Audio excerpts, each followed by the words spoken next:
Good evening दोस्तों। तो हम फिर से कंटिन्यू करते हैं जो हमारा 6th चैप्टर था, मटेरियल्स अराउंड अस। तो हमारा चैप्टर ऑलमोस्ट कंप्लीट होने वाला है। तो एक बार हम जस्ट थोड़ा सा रिवाइज करेंगे, उसके बाद हम बस इसको कंप्लीट कर देंगे, फिर हम नेक्स्ट चैप्टर में चले जाएंगे। तो what is matter.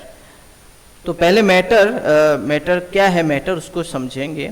Mass and volumes are two property. देखिए, मास और वॉल्यूम दो प्रॉपर्टीज हैं, ठीक है, that are processed by all materials. तो मटेरियल्स को मापने के लिए या उसको मेजर करने के लिए, जो उसको मेजर करने के लिए या उसको हिसाब किताब करने के लिए हमारे पास दो प्रॉपर्टी होता है। एक होता है मास, एक होता है volume.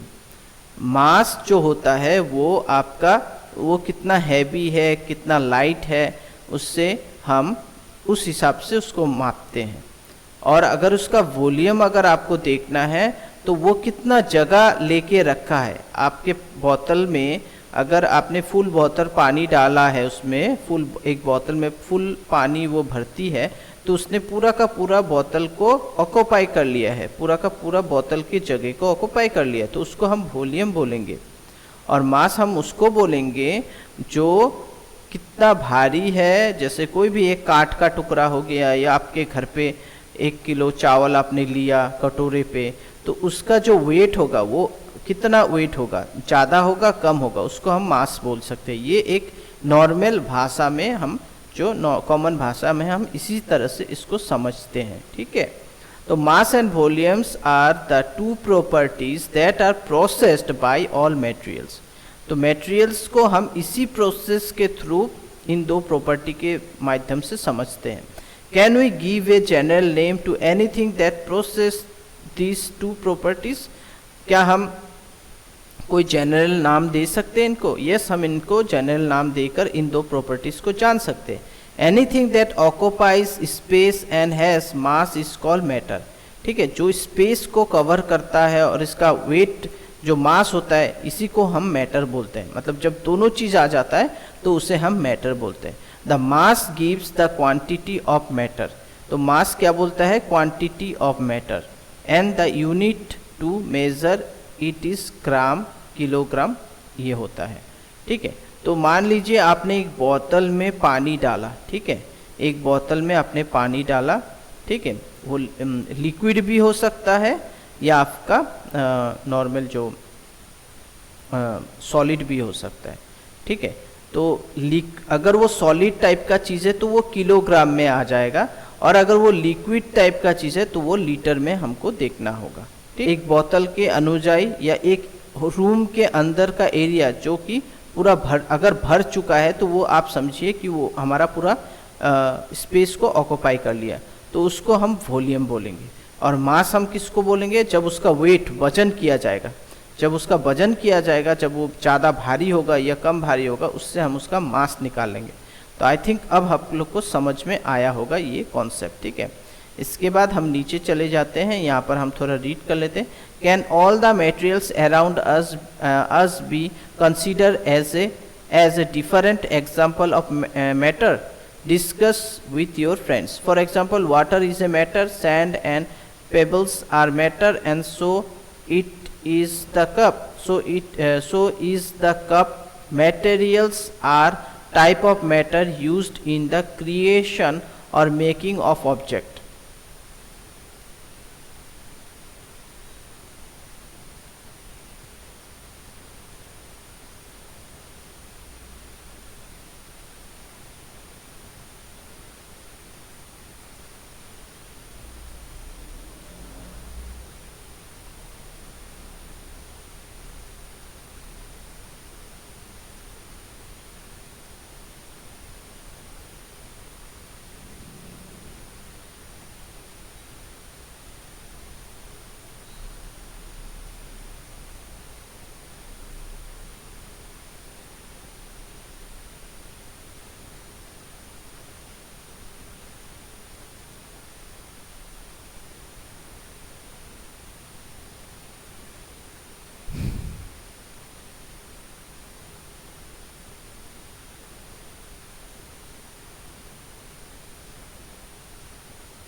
Can all the materials around us be considered as different examples of matters discuss with your friend.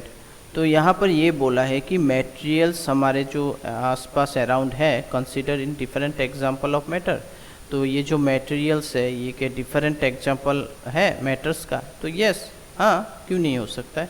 तो जो भी मटेरियल्स है इनका आप मास वॉल्यूम सब अलग अलग होता है ना, तो इसे हमें अपने दोस्त के साथ डिस्कस करना है, यहाँ पर यही बोला है। For example water is a matter, sand and pebbles are matter and so is the cup. तो यहाँ पर बोला है जैसे वाटर भी एक मैटर है, सैंड पेबल्स ये सब मैटर्स है, ठीक है। So is the cup also, एक कप भी आप मैटर ही बोलोगे है ना।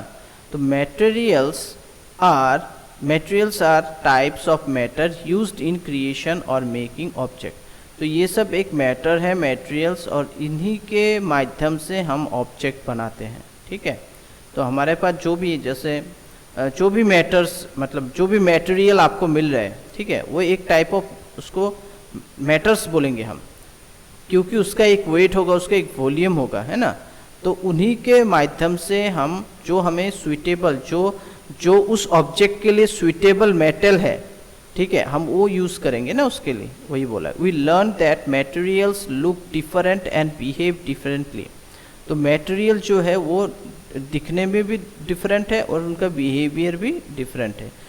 We group material on the basis of similarities और डिफरेंट इन देयर प्रॉपर्टीज।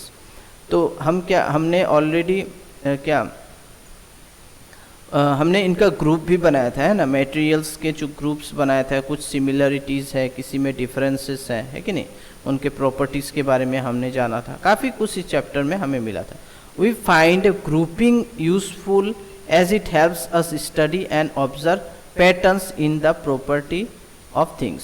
तो हम जब ग्रुपिंग एक यूज़फुल चीज़ है जिससे कि हमें पढ़ाई करने में भी समझने में भी अच्छा होता है, ताकि और हम ऑब्जर्व भी अच्छे से कर सकते हैं। कोई भी चीज़ हो, एक पेंसिल या एक पेन, तो उसको जब हम ऑब्जर्व करते हैं, उसका ग्रुपिंग करते हैं कि ये इससे सिमिलर है, तब हमें समझने में भी आसानी होती है। मान लो एक आपने पेन लिया और एक शार्पनर लिया, शार्पनर और पेन इन दोनों में डिफरेंस क्या है और सिमिलरिटीज़ क्या है। सिमिलरिटीज़ ये है कि ये दोनों प्लास्टिक के मेटल्स है, और है कि नहीं, जो है प्लास्टिक की है, लेकिन दोनों का काम अलग अलग है। एक आपका शार्पनर का काम कर रहा है ना, वो पेंसिल को छीलने का काम कर रहा है ना शार्पनर, और आपका जो पेन है वो लिखने का काम कर रहा है। तो ये डिफरेंस तो है। तो ऐसे ही हमें सब चीज़ों को जानने के लिए मिलता है।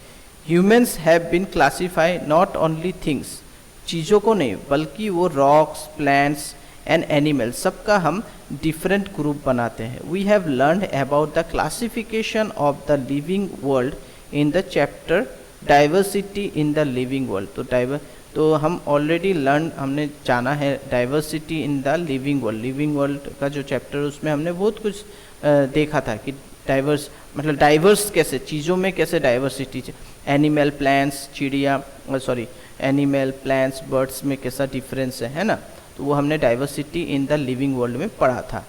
Just like in the living world, classification of non living world is also done on the basis of their property. इसी तरह से नॉन लिविंग जो वर्ल्ड है उसमें भी उसमें भी डिफरेंसेस है, उसमें भी हमें क्लासिफिकेशन करना होगा, मतलब उनमें भी हमें डिफरेंसेस और सिमिलरिटीज़ को जानना होगा और उनके प्रॉपर्टीज़ को जानना होगा।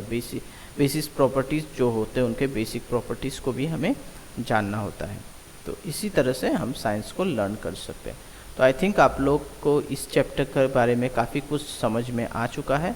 तो इसे मैं यहाँ पर ही फिनिश कर देता हूँ इस चैप्टर को। कीवर्ड्स के बारे में आप लोग खुद इनका सॉल्यूशन आप निकालने की ट्राई कीजिए।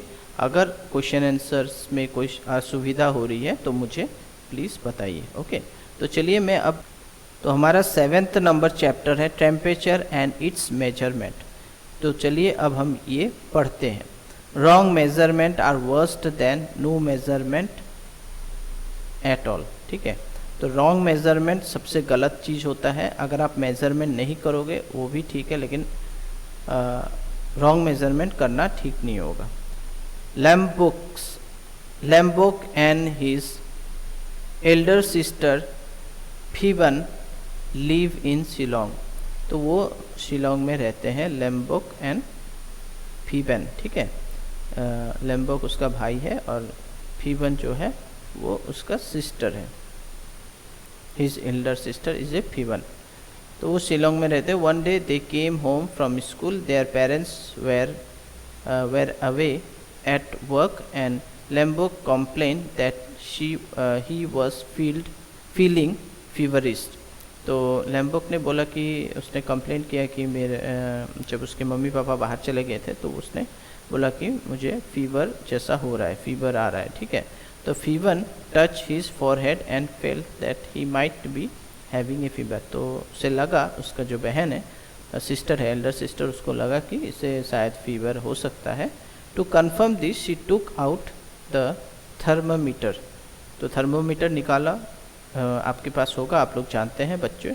अगर थर्मोमीटर के बारे में मालूम नहीं तो यहाँ देख सकते हो, उसके मुंह पे एक छोटा सा थर्मोमीटर लगा हुआ है, ठीक है। हम आगे इसे जानेंगे अच्छे से।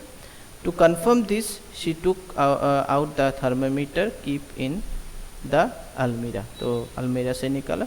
She wash it tip and soap and water and measure Lambok's temperature. उसके बाद उसने उसे अच्छे से वॉश करके ये लंबक का टेम्परेचर देखना स्टार्ट किया।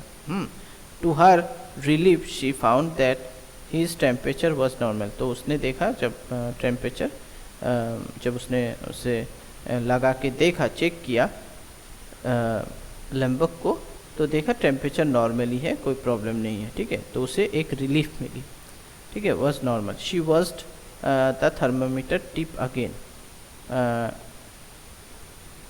deride it and put it back. She then asked Lombok to change his school uniform, eat his lunch and rest for some time. और उसके बाद उसने थर्मोमीटर को निकाल लिया और अच्छे से धो के रख दिया और उसने लंबक को बोला कि तुम अपने यूनिफॉर्म को, जो आप स्कूल का यूनिफॉर्म खोल के चेंज करो और लंच खा लो, ठीक है, और थोड़ा रेस्ट करो।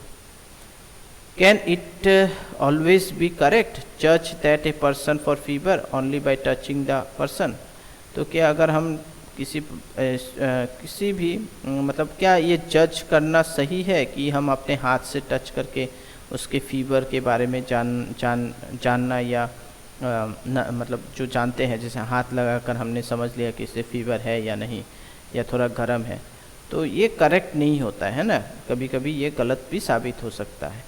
तो इसलिए हमें प्रॉपर इंस्ट्रूमेंट का यूज़ करना चाहिए। हॉट और cold. We know from experience that some bodies are hotter than others. For example, during summer, the tap water may be hotter than the cold water from a matka, ठीक है, earthen pot or a refrigerator. We can realize this by merely touch the two samples of water. But can we always rely upon our sense of touch? Let us find. तो यहाँ पर वही बोला है कि जैसे गर्मी के मौसम में हम जानते हैं मटका का पानी ठंडा होता है, हम छू के जान लेते हैं, और नॉर्मल जो पानी होता है टैप वाटर वो गर्म होता है ना। तो ये तो हम ये हर वक्त तो हम रिले इसमें डिपेंड नहीं कर सकते ना इस चीज़ पे, टच कर करके हम हर वक्त तो इस हमें करेक्ट आंसर नहीं मिलेगा। कभी कभार ओके ठीक है, गर्म ठंडा ये हमें मालूम चल गया, ये तो नॉर्मल चीज़ है। लेकिन किसी का बुखार हो रहा है, असली में बुखार है या नहीं, ये सब तो हम खुद वही हाथ लगा कर टच करके तो हम उसे नाप नहीं सकते, प्रॉपर मेज़र नहीं कर सकते, है ना। तो चलिए आगे चलते हैं। Activity 7.1 let us investigate. Take 3 large container and label ABC। उसमें आप लेबल लगा दीजिए, लार्ज कंटेनर ले लीजिए 3, उसमें 3 लेबल लगा लीजिए ABC शोन 7.1। तो ये देख सकते हैं आप 7.1, ठीक है। उसके बाद आपको क्या करना है, pour warm water in container A। Warm water डालना है कंटेनर A में, टैप वाटर डालना है B में, C में डालना है आइस वाटर, ठीक है। तो वार्म वाटर तो आपको मालूम है, थोड़ा सा हल्का गर्म टाइप का वो पानी डालना है ए में। बी में आपको टैप वाटर जो होता है नॉर्मल वो डालना है, और कोल्ड वाटर आपको डालना है सी में। इसके बाद firstly predict what will you feel if you dip your right hand in A. अगर आप ए में रखते हैं आपका हाथ तो क्या फील होता है, एंड लेफ्ट हैंड इन सी, और लेफ्ट हैंड आप सी में रखिए तो आपको क्या फील होता है। And keep them there for 1-2 minute, और आपको 1 और 2 मिनट्स वहाँ पर रखना है। Take out your hand from container A B C and place both hands simultaneously in B. उसके बाद दोनों हाथों को ए और बी कंटेनर से हटाकर निकालकर फिर आपको साइमल्टेनियसली किस में डालना है, बी में डाल देना है, एक साथ डाल देना है, ठीक है। Write down your prediction, what will my right hand feel on dipping in B, ठीक है। जब आप और इसके बाद आपको प्रिडिक्शन, मतलब आपका जो प्रिडिक्शन है वो आपको लिखना है। जब आप राइट हैंड, जब आप बी जो आपका कंटेनर है उसमें डालने से आपको क्या फीलिंग हो रहा है, ठीक है। What will be left hand feel on dipping in B, और आपका जो लेफ्ट हैंड था वो जब आप डालते हो कंटेनर बी में तो क्या फील आता है। दोनों हाथों को जब आप एक साथ डालने के बाद आपको क्या फील होता है, क्या प्रिडिक्ट होता है, वो आपको यहाँ पर लिखना है। Now conduct the activity and right your observation. तो इसी एक्टिविटी को करके आपको इसका ऑब्जर्वेशन लिखना है। Compare whether your observation match with your prediction, ठीक है। पहले तो आपको प्रिडिक्ट करके लिख लेना है, उसके बाद आपको ऑब्जर्व करके उसके बारे में लिखना है। पहले आप अपने हिसाब से लिख लीजिए, प्रिडिक्ट कर लीजिए कि मैं अगर ऐसा करता हूँ तो मुझे ठंडा मिलेगा या फिर मुझे ज़्यादा गर्म, मतलब गर्म एहसास होगा, ये पहले लिख लीजिए। और जब आप नॉर्मल जो बी वाले कंटेनर में डालेंगे उसके बाद आपको पूरा ऑब्जर्वेशन, यहाँ पर एक्टिविटी का ऑब्जर्वेशन लिखना है जब आप ये कर लोगे, ठीक है। Compare whether your observation match with your prediction, आपका जो प्रिडिक्शन, आपने जो प्रिडिक्ट किया था उसके साथ मैच हो रहा है कि नहीं। Did your right hand feel that the water is container B is cold, तो आपको क्या फील हो रहा है, वो कंटेनर बी में जो पानी है वो ठंडा है। While your left hand feel that the same water is warm, तो क्या आपको लगता है वो वाटर सेम, मतलब वाटर जो वाटर बी में है वो क्या वार्म है। What do you infer from this observation, ठीक है। तो आपको इस ऑब्जर्वेशन के बारे में आपको लिखना है। व्हाट डू यू फील, मतलब व्हाट डू यू इन्फर, मतलब कुछ डिफरेंस, क्या इन्फॉर्मेशन मिला, क्या डिफरेंस मिला, इस सब के बारे में लिखना है। We can not always rely upon our sense, हम हर वक्त अपने सेंस के ऊपर रिले नहीं कर सकते, ठीक है। Touch to decide correctly whether a body is hot और कोल्ड, और एक बॉडी हॉट या कोल्ड है ये हम अपने टच करके या अपने सेंस से नहीं बता सकते, ये पॉसिबल नहीं है हर वक्त। Then how do we find out how hot और कोल्ड ए बॉडी इज़, ठीक है। तो बोले तो हम कैसे जानेंगे कि एक बॉडी हॉट है या कोल्ड है, टेम्परेचर। चलिए अब टेम्परेचर के बारे में जानते हैं। A reliable measure of hotness और coldness of a body it is temperature, ठीक है। A reliable measure of hotness और coldness of a body is a temperature, तो हमारे बॉडी का जो हॉट मतलब गर्मी या ठंडा जो भी है वो एक टेम्परेचर, उसको हम टेम्परेचर बोलते हैं। A hotter body has a higher temperature, ज़्यादा अगर आपका बॉडी मतलब अगर बॉडी ज़्यादा हॉट होगा तो उसे हाई टेम्परेचर बोलेंगे, अदरवाइज उससे कोल्ड टेम्परेचर, कोल्डर बॉडी बोलेंगे। The difference in temperature between the two bodies tell us how hot a body is in comparison to another body. तो हम मतलब हम डिफरेंस कैसे मालूम करेंगे, तो वो कैसे डिफरेंस होगा, कैसे हम मालूम चलेगा कि ये ज़्यादा गर्म है, ये बॉडी ज़्यादा गर्म है, तो हम दूसरे के बॉडी के साथ कंपेयर करके बता पाएंगे ना। तो उसके लिए a device that measurement temperature is called thermometer, तो हमारे पास जो थर्मोमीटर होता है उससे हम डिफरेंस निकाल सकते हैं। आप दो आदमी को ले लीजिए, दो व्यक्ति को ले लीजिए, दोनों व्यक्ति का देखिएगा टेम्परेचर कुछ ना कुछ डिफरेंस होगा, किसी का थोड़ा हाई हो सकता है, किसी का थोड़ा कम हो सकता है, और जिनका बुखार होगा जिनको फीवर होगा उनका तो हाई रहेगा, वो तो शो करेगा। There are two kind of thermometers that you are like to come across. Clinical thermometer होता है, एक लेबोरेटरी थर्मोमीटर होता है। Clinical thermometer are use to measure human body temperature. तो क्लिनिकल थर्मोमीटर जो होता है वो आपका ह्यूमन बॉडी का टेम्परेचर को मेज़र किया जाता है। Whether laboratory thermometer are used for many other purpose. और जो लेबोरेटरी के थर्मोमीटर्स होते हैं उससे अलग अलग पर्पस के लिए उसे यूज़ किया जाता है, ठीक है। Let us now learn more about thermometers and how to use them to measure temperature. तो हम देखेंगे कैसे ये इसके बारे में और जानकारी हम जानते हैं और कुछ जानते हैं थर्मोमीटर्स के बारे में। तो मेजरिंग टेम्परेचर, तो यहाँ देख सकते हैं टेम्परेचर को मेजर करने के लिए ये देखिए, you might be familiar with A thermometer like that shown in the figure 7.2। ये हमारा जो थर्मोमीटर है ये शो किया यहाँ पर आपको दिखा रहा है, which is used for measuring our body temperature, जो कि हमारे बॉडी टेम्परेचर को नापने के लिए यूज़ किया जाता है। It is called a clinical thermometer, इसको हम क्लिनिकल थर्मोमीटर बोलेंगे, ठीक है। Such thermometer shown temperature digitally, और ये डिजिटली आपका जो टेम्परेचर है ये शो करेगा। This are also known as a digital clinical thermometer and run on battery. और ये क्लिनिकल थर्मोमीटर बोला जाता है, डिजिटल क्लिनिकल थर्मोमीटर, और इसमें बैटरी ये जो चलता है ये बैटरी से चलता है। This measure temperature when the thermometer is place in contact with a person body. और ये कैसे काम करता है, जब ये पर्सन के बॉडी के साथ कनेक्ट हो जाता है, जब आप इसको कहीं ऐसे जगह में रखोगे बॉडी के साथ टच होने के बाद ये ऑटोमेटिकली आपका टेम्परेचर भापने लगता है, ठीक है। For measuring temperature the clinical thermometer generally use a scale called Celsius scale. यहाँ पर एक सेल्सियस स्केल होता है, उसी से इसे नापा जाता है। On this scale the unit of temperature is degree Celsius and is denote by C. और इसे डिग्री टेम्परेचर और इसकी यूनिट ऑफ टेम्परेचर इसे डिग्री सेल्सियस बोला जाता है, और इसे डिनोट कैसे करते हैं, सी, ठीक है। यहाँ पर आप देख सकते हो सी लिखा हुआ है, 37.0 सी, मतलब ये 37 सेल्सियस अभी वर्तमान है, ठीक है। तो ये हो गया आपका, इस तरह से हम इसे जानते हैं। और यहाँ पर और एक चीज़ दिया, earlier mercury thermometer where used for measuring the body temperature. तो आगे पहले जो आज भी यूज़ होता है लेकिन आजकल इतना ये यूज़ नहीं होता है, पहले यूज़ होता था मर्करी थर्मोमीटर होता था, जिससे कि हम अपने बॉडी टेम्परेचर को मापते थे।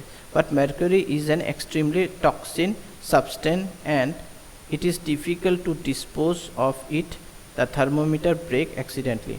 और मर्करी वाला जो थर्मोमीटर होता है ये थोड़ा सा डेंजरस होता है, इसके अंदर जो सब्सटेंस होता है मर्करी, ये बहुत ही खतरनाक चीज़ होता है, इसलिए ये अगर एक्सीडेंटली टूट गया, क्योंकि ये कांच का होता है, तो प्रॉब्लम हो सकता है। तो digital thermometer pose no such risks, उसमें कोई डिजिटल थर्मोमीटर में कोई रिक्स नहीं होता। And also number it display are easier to read. और जो डिजिटल थर्मोमीटर में आप इजीली आराम से समझ सकेंगे कि आपका कितना टेम्परेचर है, कितना हो रहा है। लेकिन अगर आप मर्क्यूरी वाले थर्मोमीटर यूज़ करेंगे तो इसमें थोड़ा सा प्रॉब्लम होता है समझने के लिए, ठीक है। इसीलिए इसे रिप्लेस करके डिजिटल थर्मोमीटर आज के दिनों में यूज़ किया जा रहा है। तो temperature in the digital thermometer is determined with the help of heat sensor. इसमें एक हीट सेंसर लगा रहता है, जो नए वाले थर्मोमीटर है उससे हम इजीली अपने बारे में, मतलब हमारा क्या हो रहा है, मतलब कितना मतलब हमारा बॉडी टेम्परेचर क्या है, वो पूरा समझ में आ जाता है। During the covid pandemic some special thermometers were used which could measure the temperature of a person from a distance. What were those? तो कोविड-19 के टाइम थर्मोमीटर यूज़ किया जाता था, जो दूर से ही एक पर्सन को थोड़ा सा दूर से ही उसका जो टेम्परेचर है वो नाप लिया जाता था या भाप लिया जाता था। There are no contact thermometer also called infrared thermometer, ठीक है। तो इंफ्रारेड थर्मोमीटर होता था, उससे वो थोड़ा क्वाइट एक्सपेंसिव भी है। Such thermometer can measure temperature without touching a person. Without touching, आपको बिना टच करके आपका टेम्परेचर माप लेते हैं, ठीक है।